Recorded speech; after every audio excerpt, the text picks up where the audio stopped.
What a great film. Like, seriously, how do they get these ideas? How do they write these stories? I'm talking about Jeetu Joseph and Mohanlal's Drishyam 3, which was recently released in theaters. Yes, I'm talking about the OG Malayalam Drishyam 3.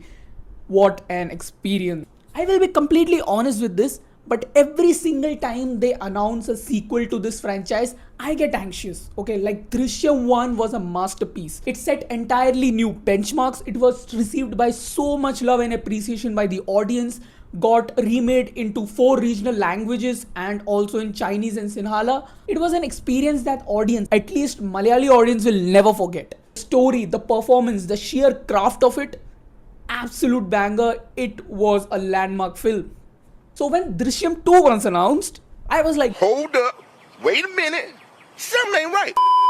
what is the need for a second part, right? It was a perfectly concluded story. Like, what else are you gonna tell? Let me be very clear, I'm not against franchisee concept. Make films, okay? But there is a tendency with filmmakers who try to capitalize the success of one of their successful films, but sometimes they land very badly and it has a very bad effect on that movie franchise. But lucky for us, Drishyam 2 was again a masterpiece. Something that was able to keep up with the legacy of its predecessor and was successful in keeping up with the expectations of the audience. A man who has taken the oath of vow to protect his family at any cost. A man living in constant fear, in a perpetual state of preparation, and that in itself became a punishment for this man. A great way to conclude this movie, a great way to conclude this franchise, but they were not ready to let George Kuti go.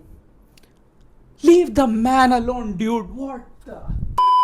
When they announced Drishyam 3, the same worry crept in. What if they mess this one up? What else is there to tell? Like, they perfectly concluded the story, right? So the thing I keep thinking about is, was it worth it to be happy for a little bit, even though it ended up sad? I went into the theater with zero expectation because I don't want to break my heart. Okay, it's already broken. Cracking. Drishyam 3 at its core is an emotional drama crime thriller film which tells the story through a different lens, at a different angle, but to a totally different level.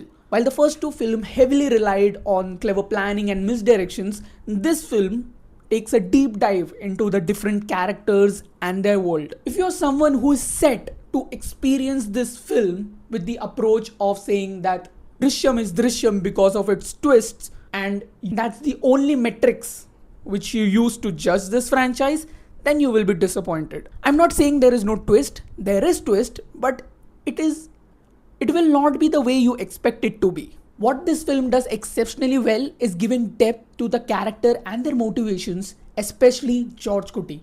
This man continues to evolve. It reveals a man that neither the forces that are coming to destroy him nor the audience who is seeing him understands or fully knows. A man who is capable to go to any extent to protect his family, and when I say to any extent, I mean it. To an extent where he fears himself more than all the outer forces. വെറും 4ാം ക്ലാസ്സുകാരൻ്റെ ബുദ്ധിയല്ല അയാൾക്ക്. And with this film, he proves it again that it is far more than sheer luck. In his book, Beyond Good and Evil, Friedrich Nietzsche says, whoever fights a monster should see to it that in the process, he does not become a monster. And before I end this video, I just want to tell you something, okay? And this is not a spoiler. This is something for you to notice to get a better understanding and, kind of a, oh, what? Whoa, like you get some kind of goosebumps. You're like, whoa, what is going on? How you are, you just have to say that you're fine when you're not really fine. In all the 3 films, there is one shot that is in common. That is George Kuti looking out of the window from his house.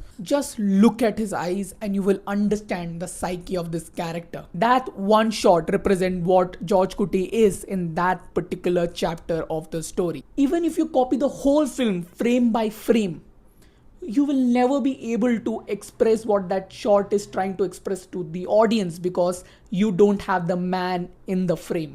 That's why he's the GOAT! The GOAT! That's all for this one. Cinema is subjective. Everybody have their own opinions. Some people love some films, some people don't. So, like, this is my experience. This is my opinion. If you have seen the film, comment down your thoughts and opinions. Both positive, negative, mixed, whatever. Like, where are we if we don't have different opinions? Like, go on. But no spoilers. There are still people who have not seen this film. Now I need to do some tough transition to end this video.